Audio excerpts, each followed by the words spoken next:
Nako. Eto na nga, pumanaw na ang miyembro ng 90s dance group na Universal Motion Dancers o UMD na si Norman Santos. Sumakabilang buhay si Santos sa edad na 52 habang nakikipaglaban sa sakit sa bato na 12 taon niyang ininda. Ayon sa kanyang partner, kidney failure ang dahilan ng pagpanaw nito.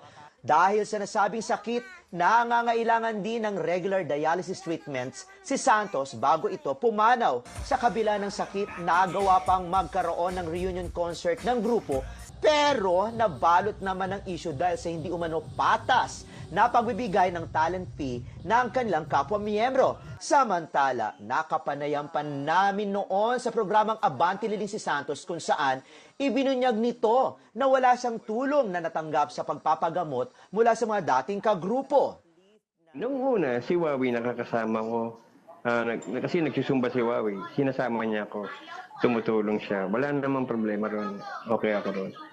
Pero yung sinasabi mo kung tumutulong sila sa akin para sa pagpapagamot ko, hindi. Wala. Nakasama ni Santos sa grupo sina Brian Furlow, Marco McKinley, Jerry Oliva, kambal na sina Jim at James Salas at ang yumaunang si Gerard Faisan. Sa social media, nagpaabot naman ng pakikiramay ang mga dating kasamahan at humingi rin ng tawad sa kanilang mga naging pagkukulang. Mula sa aming team, nakikiramay kami sa pamilya at mga kaibigan ng yumaong si Norman Santos.